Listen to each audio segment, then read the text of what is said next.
licença, Luiz Carlos Cardoso Suzano Júnior, 31 anos, brasileiro, ator, solteiro, domiciliado em uma casa confortável em um bairro confortável de classe média.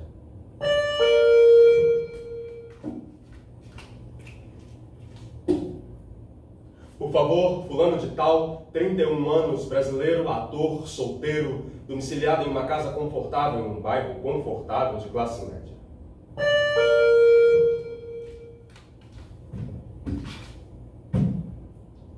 Obrigado, fulano de tal, vivo desde tempos imemoriais, brasileiro, ator, solteiro, domiciliado em uma casa confortável em um bairro confortável de classe média.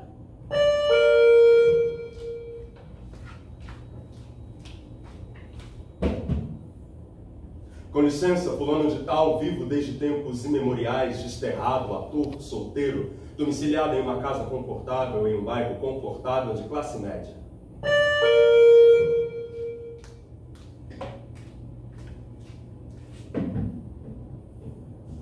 Obrigado, fulano de tal, vivo desde tempos imemoriais, desterrado, sem dinheiro no banco, apaixonado, em trânsito.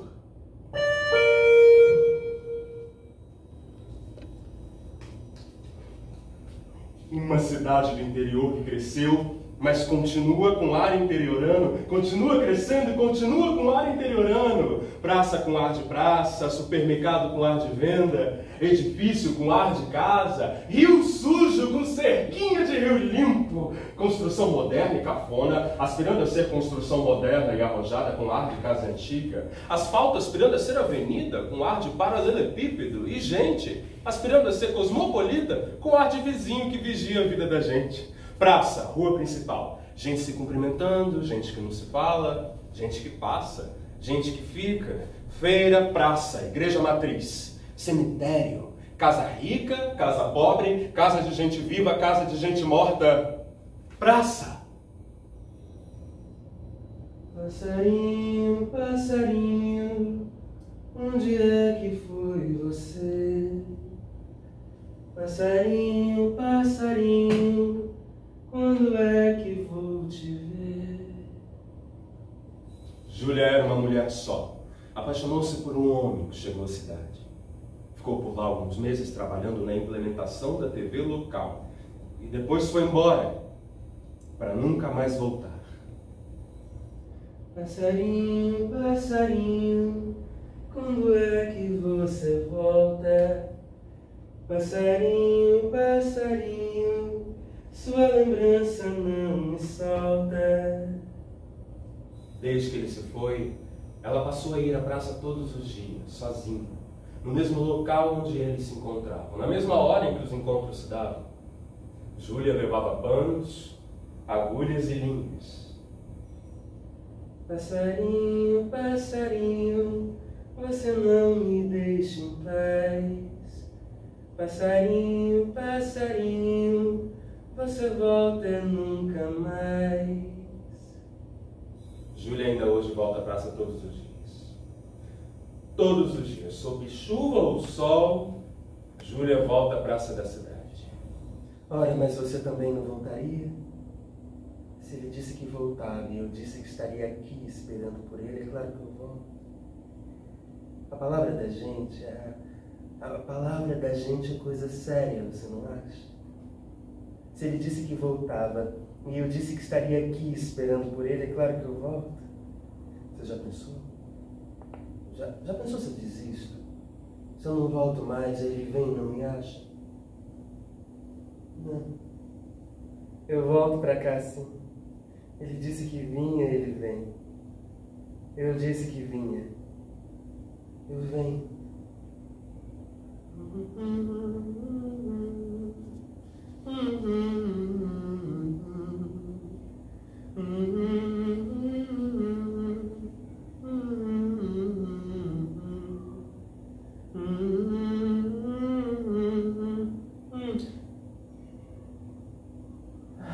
Você tá aí.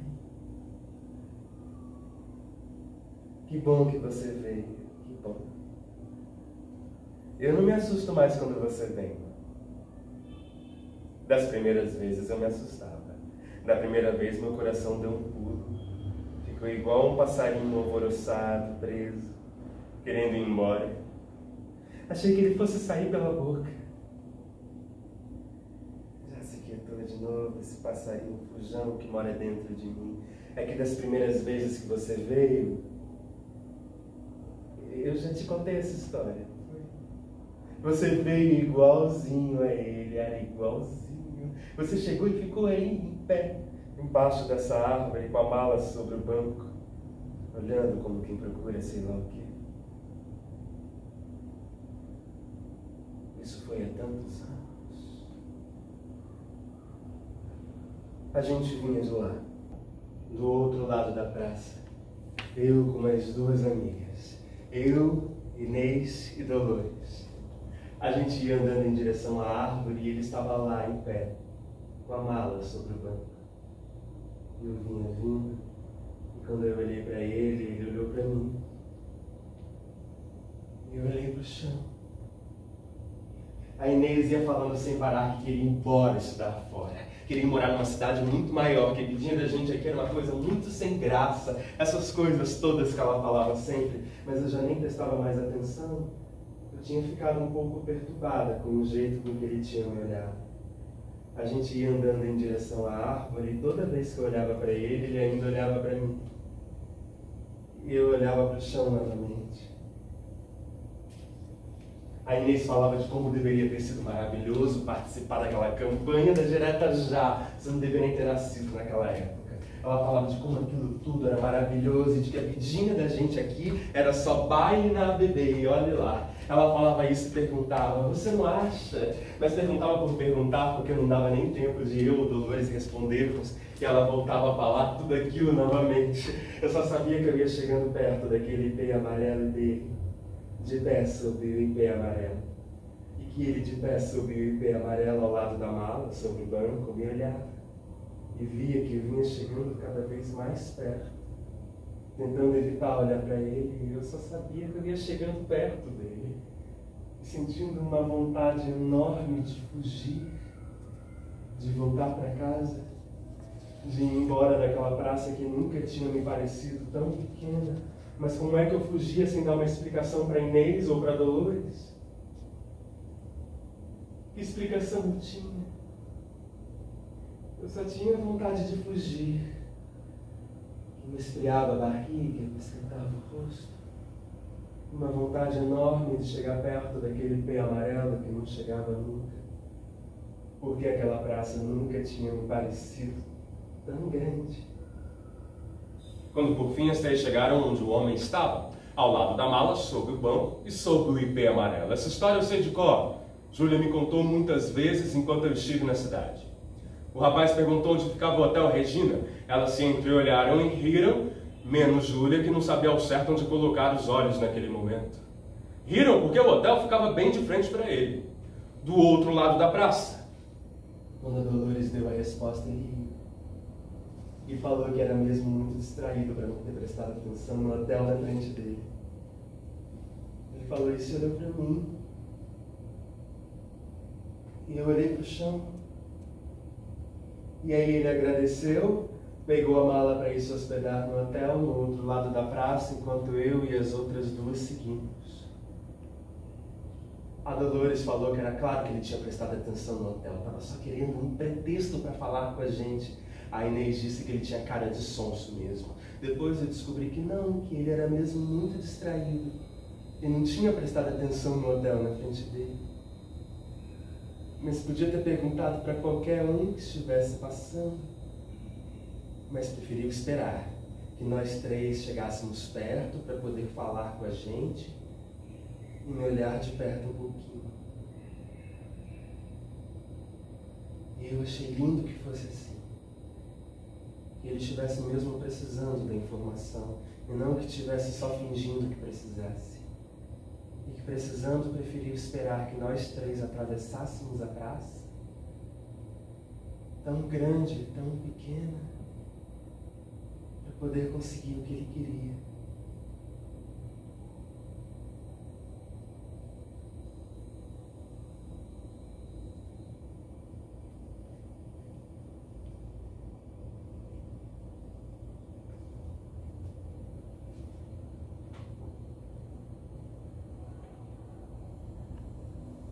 Olhando isso hoje, eu acho lindo.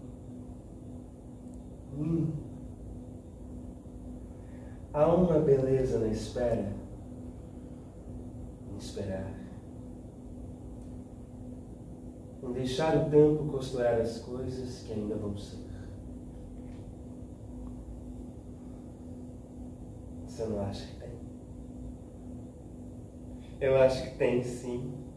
É por isso que eu venho à praça todos os dias. Ele disse que volta. Eu espero. Enquanto eu estive naquela praça, a Júlia me entregou um passarinho de pano. Ela tinha um monte deles, os fazia compulsivamente. Júlia me entregou um passarinho para que eu guardasse como lembrança, para que eu me lembrasse dela. Júlia me entregou um passarinho e perguntou: um dia você volta? Você volta?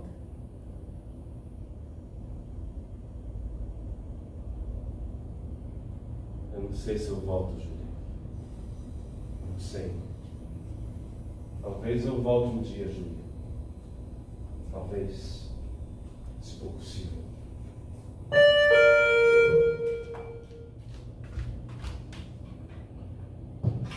Por favor, fulano de tal, vivo desde tempos imemoriais, brasileiro, ator, solteiro, domiciliado em uma casa confortável em um bairro confortável de classe média. Na entrada da sala de embarque do aeroporto, uma família se despede de um rapaz que vai embora para muito longe, por muito tempo. O pai é um homem robusto, sólido. A mãe tem a mesma robustez, embora os cabelos compridos e finos deem a ela mais delicadeza. Os avós são, pela semelhança física, claramente os avós paternos. O avô de uma vasta cabeleira branca, a avó com os cabelos coloridos, de uma cor indefinível. A irmã do moço, ainda saindo da adolescência, os cabelos como do irmão, de um tom aloirado. Todos eles. Toda a família muito bonita, dos mais velhos aos mais jovens. Os abraços são longos, terminam em lágrimas discretas dos homens, um pouco mais visíveis nas mulheres. O rapaz, não é que não esteja tocado pela despedida, mas muito mais pela ansiedade do que virá, do que o espera na viagem, do que pesar por tudo que deixa para trás. O pai fala coisas que eu não escuto, dada a distância em que nós estamos, mas não é difícil deduzir que faz recomendações ao filho sobre como se comportar longe de casa. Talvez o pai esteja dizendo ao filho que ele não vai voltar. Ali, em frente à sala de embarque, no meio do aeroporto, entre os sinais sonoros informando o que quer que seja, talvez o pai esteja dizendo ao filho que ele não voltará. E é por isso que toda a família chora. Eu poderia me sentar num lugar mais próximo e ouvir a despedida da família, mas eu fico onde estou, esperando o embarque. Júlia me disse que há beleza na espera. Marcílio disse que esperar é insuportável. Davi não espera mais nada. Eu espero.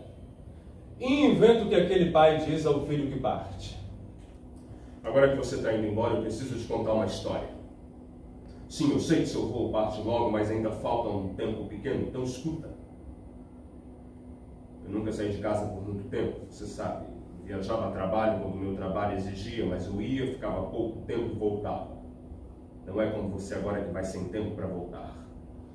Quando a gente vai para longe, perde o caminho de volta, não tem mais como voltar. Você não entende, eu sei.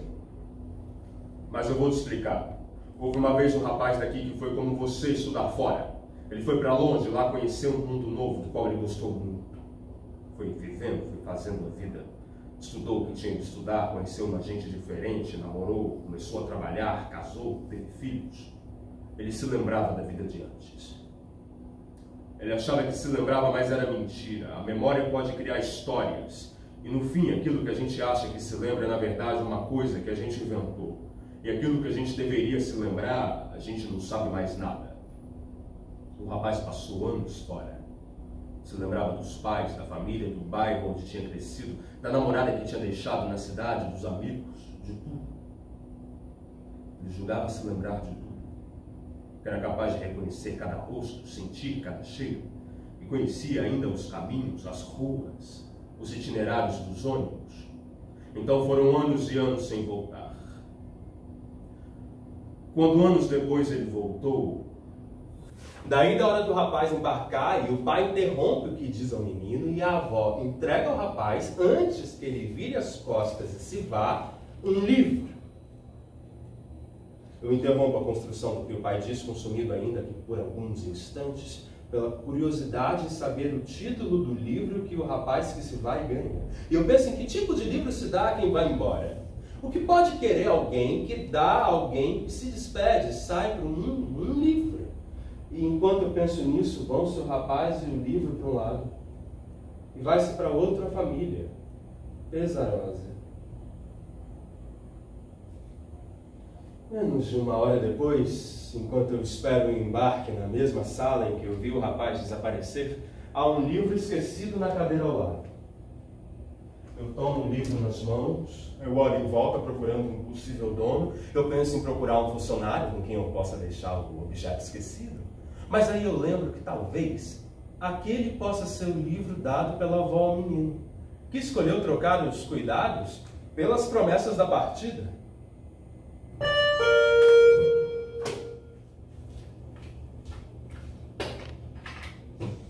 Obrigado, fulano de tal, vivo desde tempos imemoriais, desterrado sem dinheiro no banco, solteiro, domiciliado em uma casa confortável, em um bairro confortável de classe média. Saguão de hotel lotado. Os funcionários da recepção tentando dar conta dos hóspedes que lotam o local e cujo número vai aumentando vertiginosamente, porque lá fora chove a cântaros, a cidade está parada.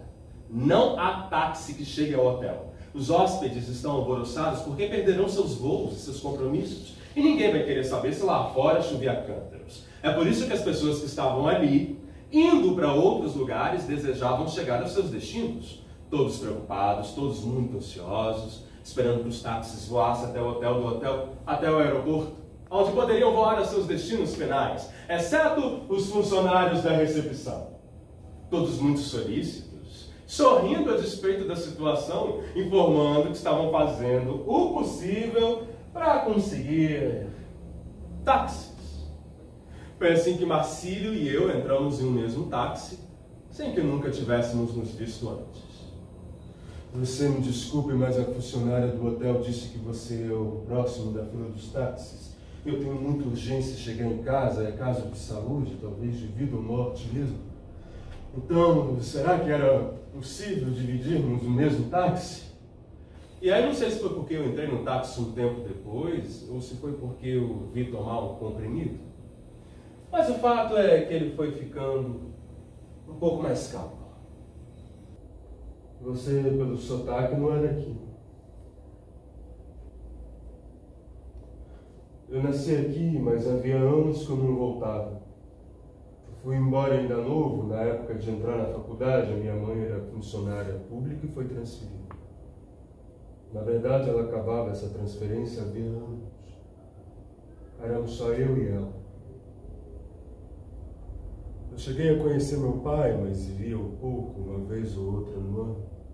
Isso quando a gente ainda morava aqui. Depois disso, nunca mais.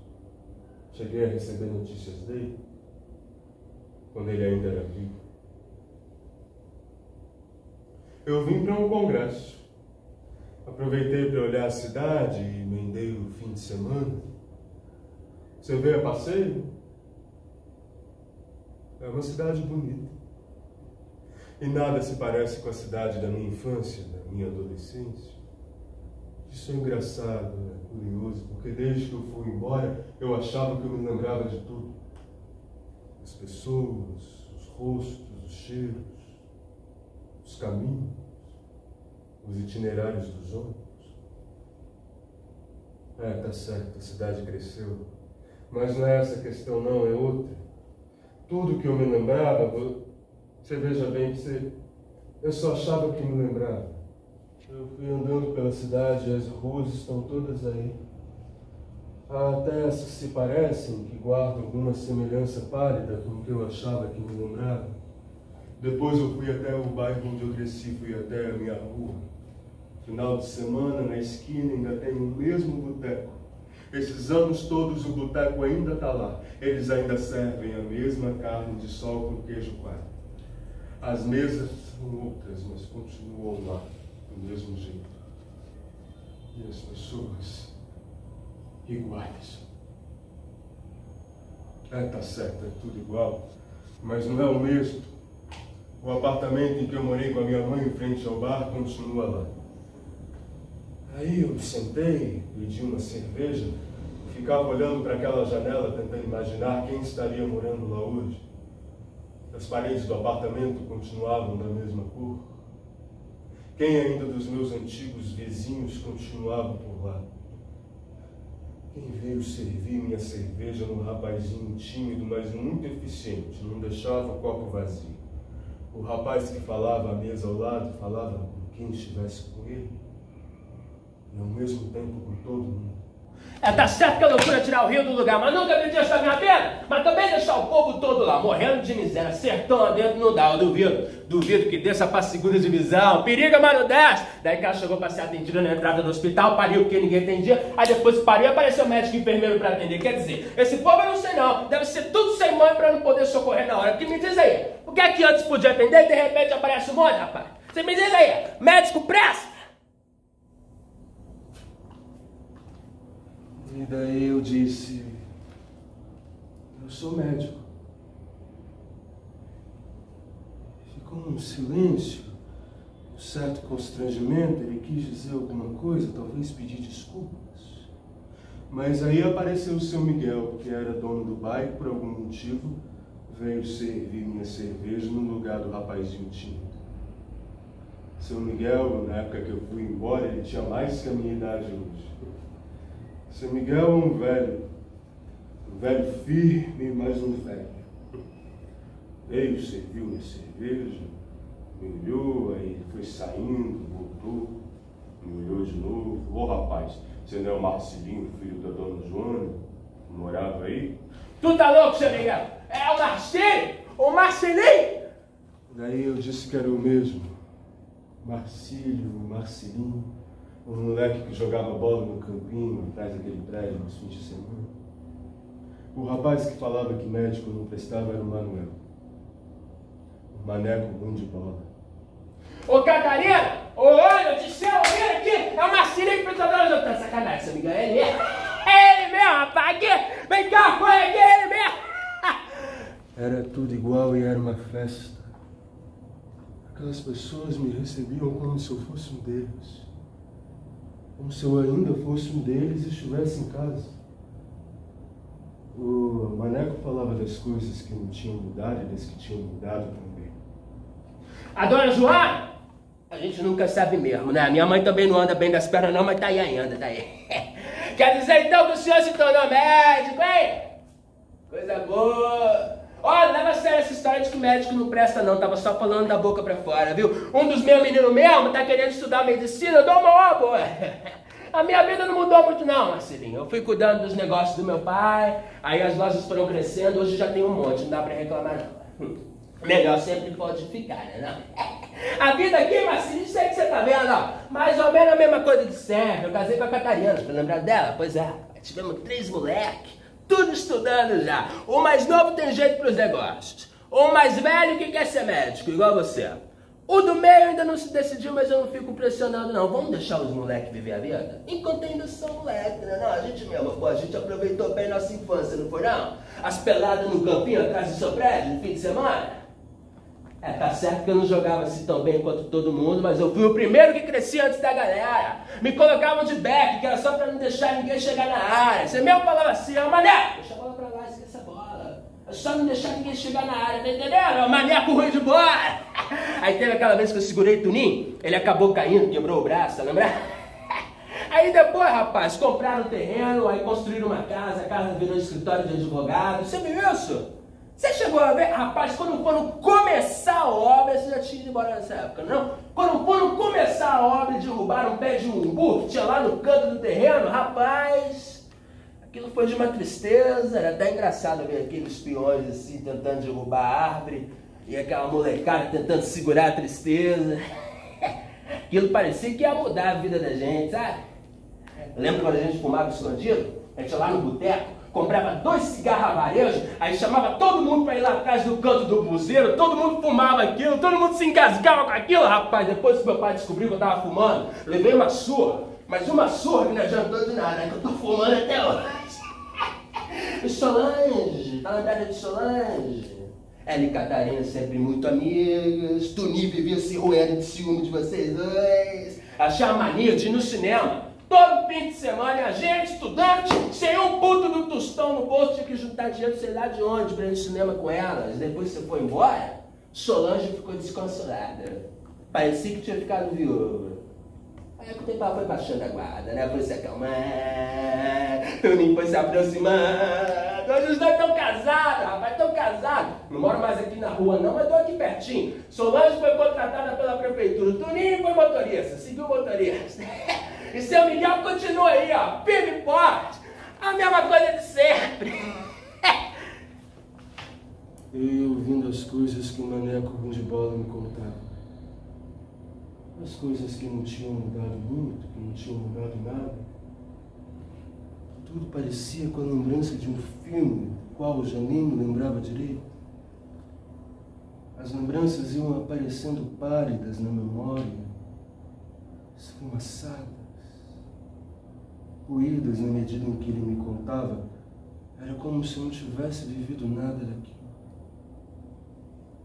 Era como se alguém já tivesse me contado aquela história da qual eu já nem me lembrava direito, mas da qual eu ia quase me lembrando na medida em que ele me contava. Ou não, acho que nem era isso. Era como se alguém já tivesse me contado aquela história, mas não da história em si. E você, Marcelinho, namorou, casou, teve filhos? Quero saber, Marcelinho. Tem que trazer sua família aqui pra gente conhecer, rapaz. Coisa boa ter você aqui, Marcelinho.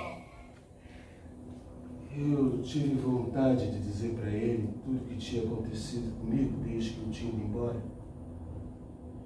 Desde que eu tinha me mudado. Que eu tinha ido parar numa cidade muito maior, que a vida lá parecia uma loucura. Os prédios no centro da cidade que pareciam engolir e vomitar gente o tempo todo. As pessoas correndo, os carros passando. Eu tive medo daquela cidade monstra e fiquei fascinado por ela. E aprendendo a cidade e os jeitos dela, querendo que ela me devorasse. E aprendendo outro jeito de falar, outro jeito de andar. Eu ia me oferecendo em sacrifício àquela cidade monstra, para ver se eu nascia de novo como uma parte dela. Mas tinha algo por dentro. Tinha algo por dentro de mim que eu achava que não mudava. Continuava sendo o mesmo Marcelinho de sempre. Aí eu vim até o bairro onde eu cresci, eu vim até a minha rua, e eu achava que eu me lembrava de tudo. As pessoas, os rostos, os cheiros, os caminhos, os itinerários dos ônibus, e foram anos e anos sem voltar, e agora eu estou aqui. Você veja bem, não é que eu não me lembro, não, eu até me lembro, mas tudo parece imaginado, inventado. Parece que é a história de um outro homem. Eu tive vontade de dizer para ele tudo o que tinha acontecido comigo desde que eu tinha ido embora, e não era para satisfazer a curiosidade do maneco ruim de bola, não. Provavelmente, quando ele perguntou sobre minha vida, nem era exatamente sobre minha vida que ele queria saber. Eu queria contar a minha história. Mas era mais para mim do que para ele, para ver se contando, eu mesmo me ouvia e tentava ligar o fio entre aquele homem que ele dizia que eu fui esse, que agora acham que eu sou. Porque houve aí em algum momento alguma coisa que se perdeu. E eu percebo agora que eu não me reconheço em mim.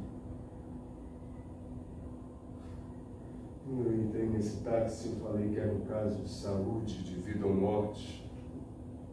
Eu achei que eu estava mentindo, mas não. Não. Para que eu sobreviva, eu preciso sair desse táxi. Eu preciso tomar aquele avião, eu preciso voltar para o meu trabalho, para minha mulher, para os meus filhos. Eu preciso voltar para a minha vida para ver se eu me encontro lá. Para ver se eu me encontro como uma roupa que eu esqueci de colocar na mala. Quando eu voltar, estará colocada sobre a cama. E quando eu a vestir, me dará qual é a sensação de quem sabe qual é o seu lugar no mundo. Marcílio pagou sozinho a corrida do táxi e saiu, sumindo pelo aeroporto. Eu tive vontade de dizer a ele qualquer coisa que pudesse lhe servir de conforto, qualquer coisa que lhe fizesse bem, que ele tinha para onde voltar, ele tinha para onde ir, ele tinha quem o esperasse, e isso por si só já é ter um pouco de si mesmo. Que na ânsia de sair daquele táxi, de tomar logo aquele avião, ele acabou deixando comigo o seu casaco.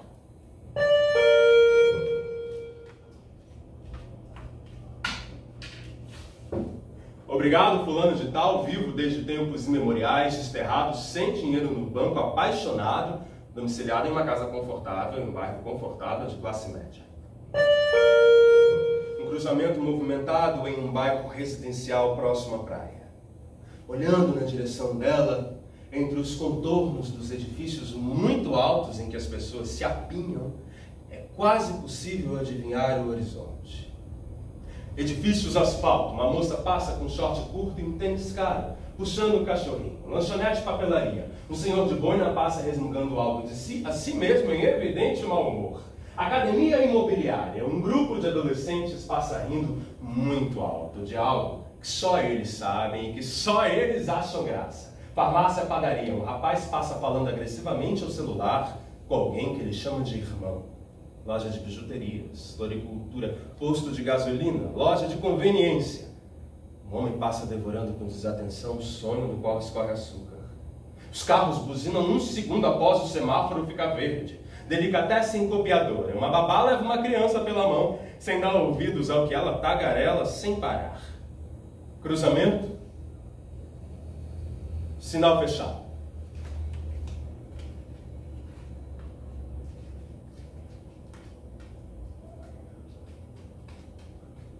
O que falta nessa cidade? Verdade. O que mais por sua desonra? Honra. Falta mais que se lhe ponha? Vergonha. Quem é, pois, esse rogrócio? Negócio. Que causa tal perdição? Ambição. E no meio dessa loucura? Usura. Davi é um homem alto, longilíneo.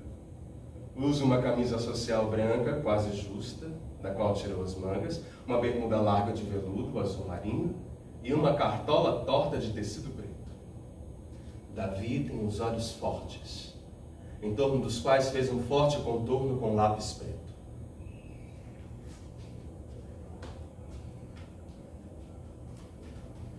Quais são os seus doces objetos? Pretos, tem outros bens mais maciços? Mestiços, quais desses lhe são mais gratos? Mulatos, quem faz os cílios mesquinhos? Meirinhos, quem faz as farinhas tardas? Guardas, e quem as tem nos aposentos? Sargentos. Os olhos fortes de Davi, fortemente contornados de preto, eram muito mais velhos do que ele mesmo. Ou talvez não, talvez Davi tenha a idade dos seus olhos em um corpo que nos engana a todos, com habilidades, músculos e ossos muito mais jovens do que ele mesmo. Não há como saber. Com seus olhos velhos, habilidades, músculos e ossos jovens, Davi faz malabares no sinal, passando sua cartola por entre os carros e recolhendo os trocados que às vezes lhe dão.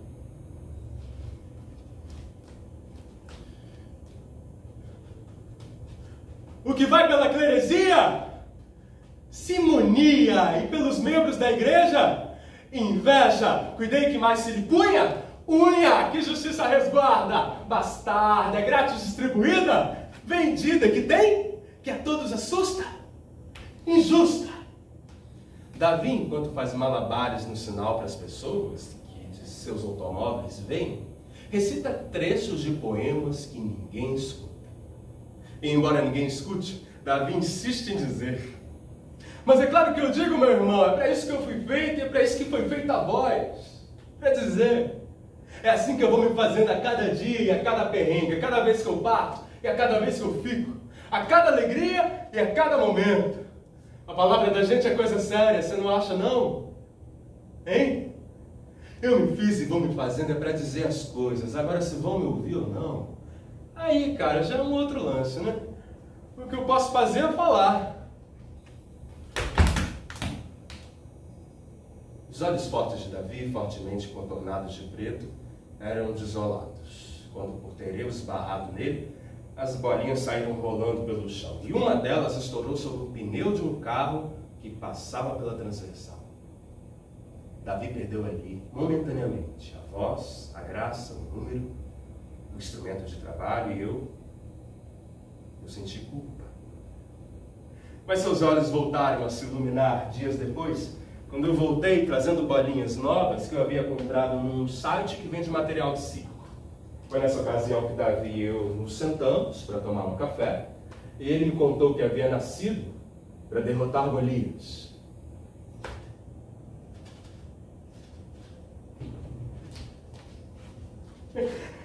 Mas aí eu decidi que não tinha Golias coisa nenhuma. Quem me contou essa história foi meu pai. Me contou isso aí, que eu me chamo Davi porque um dia ainda vou ser um grande herói. Meu pai é polícia, de vez em quando ele passa aí de ronda e me vê no sinal. Tem mania dessa onda de herói. Rapaz, eu passei a vida toda esperando o gigante que eu ia ter que enfrentar.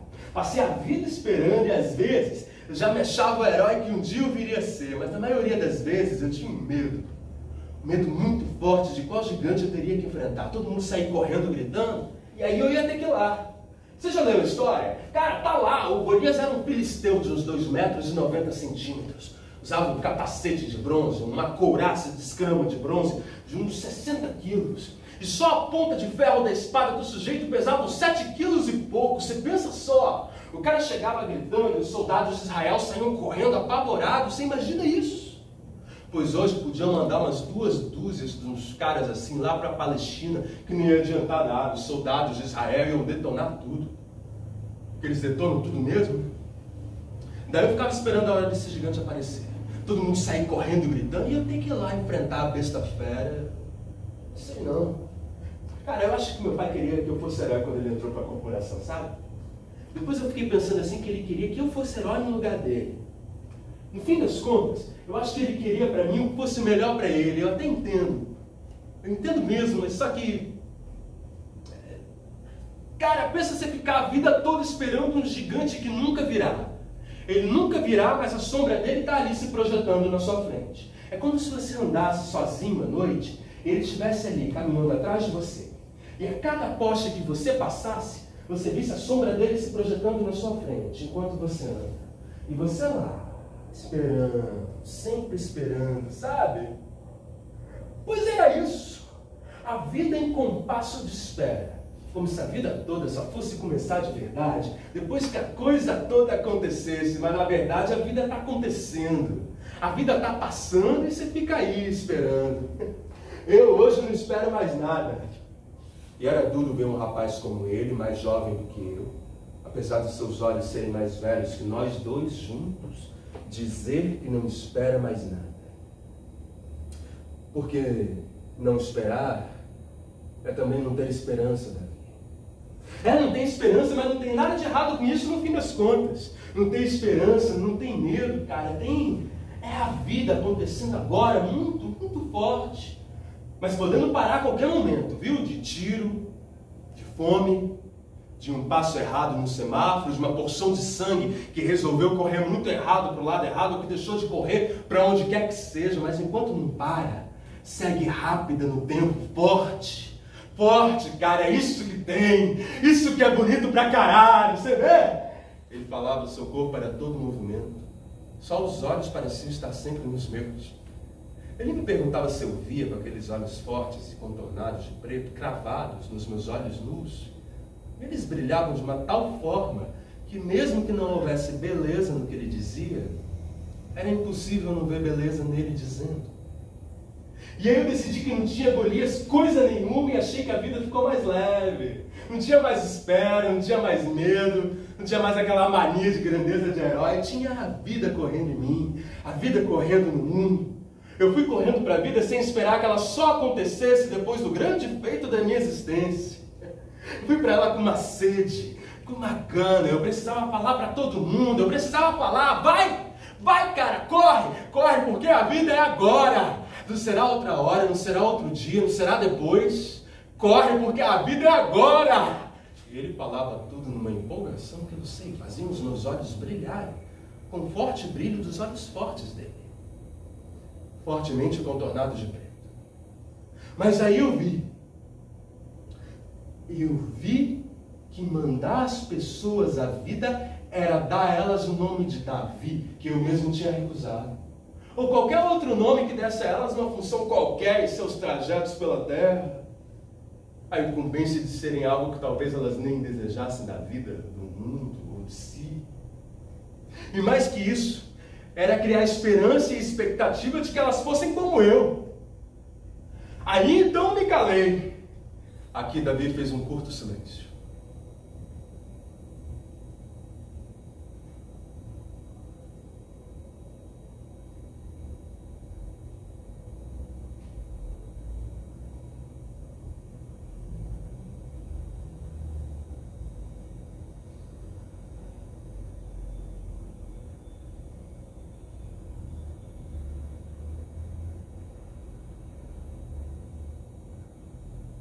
Mas que parecia ser um silêncio de muito tempo. Parecia ser um silêncio do universo.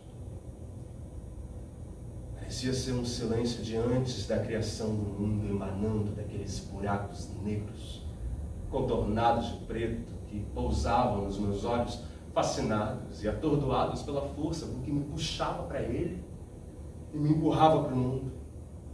Mas calar não era possível. Não era possível calar porque eu tinha voz. E ela crescia dentro de mim, cara. E me fazia parecer que eu era uma outra coisa que dentro de mim mesmo não cabia. Aí esses dias eu estava andando na rua, assim, aí estava lá, um morador de rua. Um louco que falava com as pessoas e elas faziam de conta que ele não estava ali. Fingiam não escutar o que ele dizia, talvez nem escutassem mesmo, né? Ocupadas que estavam a lidar com o desconforto da simples presença de um louco de rua. Mas eu parei e ouvi o louco. Fala alguma coisa, vai. Anda, diz alguma coisa. Eu estou aqui para escutar. Vai, fala. Inferno, cacete, meu Deus. Anda, diz. Será que ninguém tem nada a dizer a respeito desse mundo louco, meu Deus?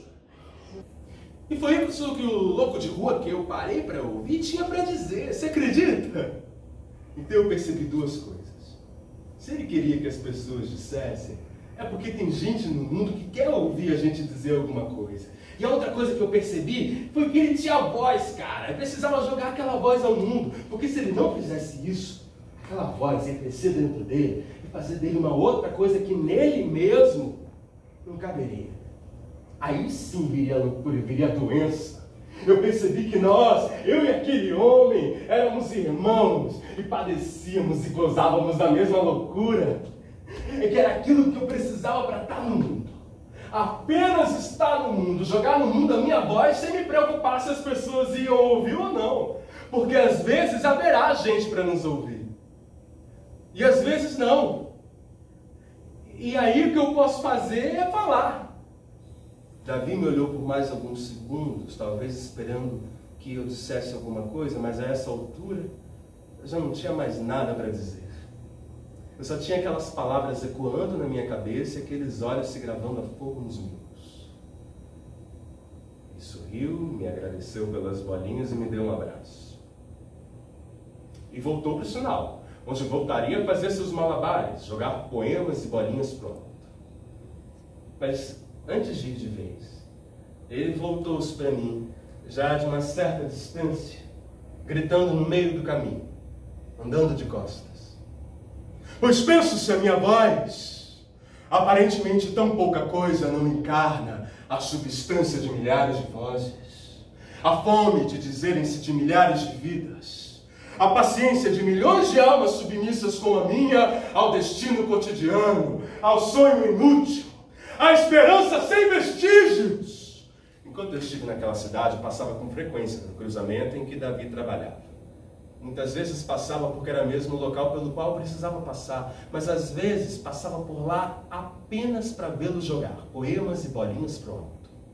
Eu passava, olhava, ele me via com aqueles olhos fortes, sorria, fazia direcionadas somente a mim reverências de um artista, agradecendo a uma grande plateia.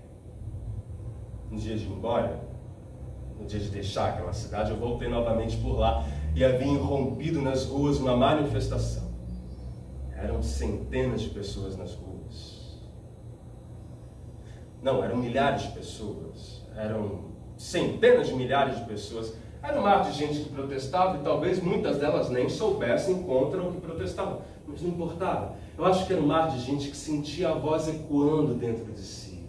E precisava jogar aquela voz ao mundo, porque se elas não fizessem isso, aquela voz ia crescer dentro delas e fazer delas uma outra coisa que nelas mesmas não caberia. Mas naquele momento, mais do que haver ou não quem quisesse ouvir, havia quem não queria que se dissesse. Então a polícia apareceu com seus escudos, o seu batalhão de choque e suas armas. E eu vi os colegas do pai de Davi agarrando e batendo nele, chutando-lhe as costas, o rosto, as pernas. Um Golias de muitos braços, massacrando aquele corpo que guardava aqueles olhos. Enquanto apanhava, Davi não deixava entre os gritos de dizer: eu chorava pela impotência, pelo resto de gás que me havia atingido, pela covardia deles, pela minha covardia. Eu homem de olhos fortes, fortemente contornado de preto. Por alguns instantes, eu vi os colegas do pai de Davi agarrando seu corpo e levando por entre a multidão que se dispersou.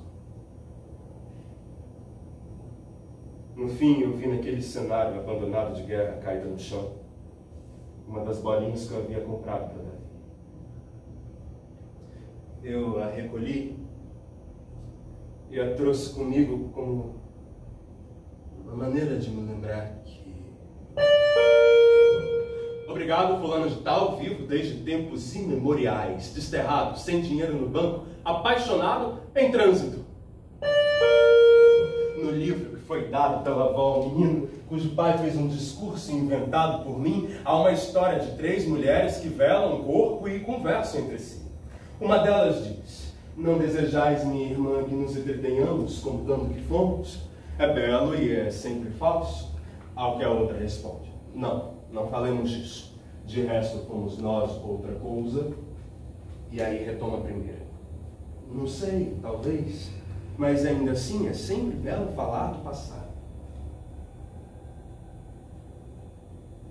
Na praça de uma cidade qualquer, Júlia costura pássaros de pano, dia após dia, esperando o homem que pousou em sua vida para em seguida voar para nunca mais. Na entrada da sala de embarque do aeroporto, um pai tenta dizer algo ao filho que esquece o livro dado pela avó. Dentro de um táxi sob a chuva, Marcílio descobre que não sabe muito de si, o que foi, o que se tornou. No cruzamento movimentado de um bairro de classe média, Davi joga poemas e bolinhas para o alto até ser espancado e preso pelos colegas fardados de seu pai, que cumprem ordens e calam vozes. Entre sinais sonoros que chamam para embarques e essas histórias, equilibra-se um viajante que as repete, sem saber exatamente para quem as repete, o porquê de repeti-las. Na sala de espetáculos, um ator apresenta-se ao público para contar histórias de um viajante, como ele foram inventadas por alguém.